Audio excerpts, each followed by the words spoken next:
안녕하십니까. 세상 읽어주는 남자 이상훈입니다. 오늘은 엔비디아의 CPU 진출에 대해서 따져보는 시간을 갖겠습니다. 아시다시피 엔비디아는 GPU 최고 기업입니다. 하지만 엔비디아는 그간 CPU 시장에도 공을 들여왔습니다. CPU IP 업체인 ARM 인수에 실패했지만 지난 2021년 서버 CPU 시장 진출을 선언했습니다.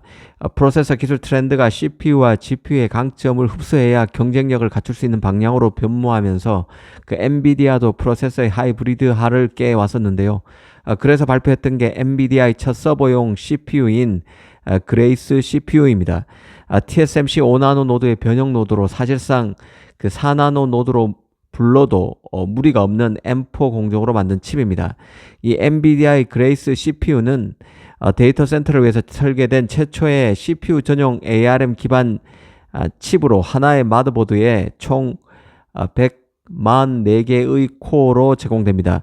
특히 오늘 주목할 칩은 그레이스 호퍼 슈퍼칩인데요.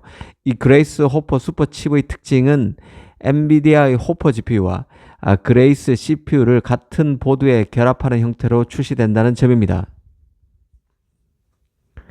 한마디로 AI 전성시대를 맞아서 가장 핫한 칩으로 부각되고 있는 호퍼 GPU와 엔비디아의 첫 서버 CPU인 그레이스 CPU와 결합한 칩이 그레이스 호퍼 슈퍼칩입니다. 이 엔비디아는 왜 이 그레이스 호퍼 슈퍼칩을 내놨을까 생각해 봐야 하는데요. 이는 엔비디아가 서버 CPU 시장에 진출할 당시 견해를 피력한 바 있습니다. 당시 엔비디아는 현재의 성장 속도대로라면 AI 모델들은 몇 년 안에 100조 매개 변수에 이르고 현재의 CPU 아키텍처로는 문제를 해결할 수 없다고 봤습니다. 그래서 서버 프로세서에도 GPU가 필수가 되고 CPU는 이런 GPU와 짝을 이뤄서 성능을 최적화하는 형태로 진화될 것이란 게 엔비디아의 입장이었습니다. 그런데 최근 외신에 눈에 띄는 소식이 있었는데요.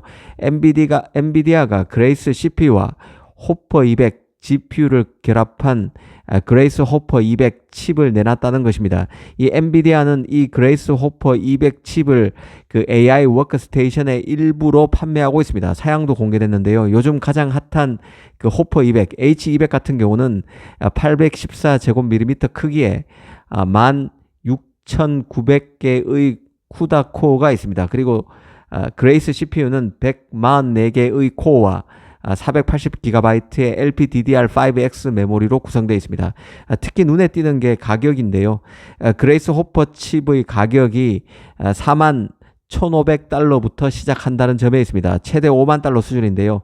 AI 시장이 급격히 커지면서 가장 잘 나간다는 호퍼 100, H100 칩 하나가 4만 달러 가량 나가는 점을 고려하면 비싼 가격이라 볼 수 없는 것이죠.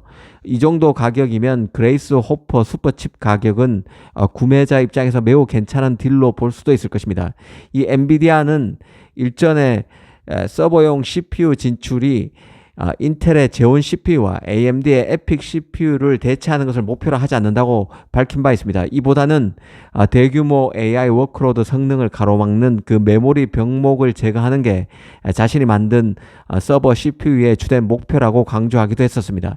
사실 그레이스와 그레이스 호퍼 슈퍼칩은 그간 엔비디아가 해왔던 칩 설계에서 많은 근본적 변화를 수반해야 하는 것들이었습니다. 이들 칩은 모두 ARM 기반 칩이죠. 엔비디아가 ARM 명령어 세트를 사용한다는 것은 소프트웨어 최적화와 이식을 위한 한 단계 도약이 필요하다는 뜻입니다. 엔비디아가 완전히 새로운 플랫폼을 구축해야 한다는 뜻입니다. 이번 그레이스 호퍼 슈퍼칩의 벤치마크 결과도 나왔는데 결과도 좋았습니다. 앞으로 프로세서 시장에서 엔비디아의 강력한 존재감이 더 강화될 것이라는 생각이 드는데요. 사실 CPU와 GPU는 함께 일을 합니다. 같이 일을 하기 때문에 같은 회사에서 만든 제품끼리는 최적화가 더 잘 될 수밖에 없습니다. 특히 AI가 뜨면서 서버 시장에서도 기술 트렌드가 CPU와 GPU의 강점을 모두 흡수해야 최고 프로세서로서 경쟁력을 갖출 수 있는 방향으로 변모하고 있습니다. GPU가 CPU가 아니기 때문에 서로 다른 영역이라고 말하는 것 자체가 어불성설이 되고 있다는 얘기입니다. 이 엔비디아도 자신의 신제품인 서버 CPU 그레이스를 자신의 GPU, 호퍼 같은 제품과 함께 쓰면 성능이 더 뛰어나게 된다고 항상 강조해 왔었는데요.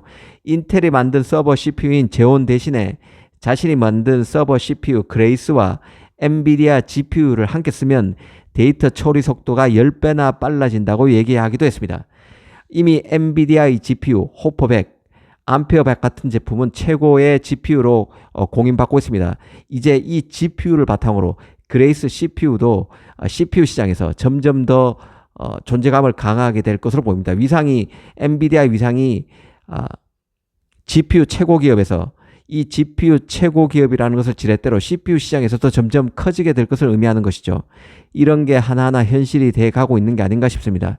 특히 가격적으로 메리트가 있는 그레이스 CPU와 호퍼 GPU의 결합인 그레이스 호퍼 슈퍼칩의 출시로 엔비디아 패키지 제품의 장점을 극대화하고 있다는 생각이 듭니다. 감사합니다.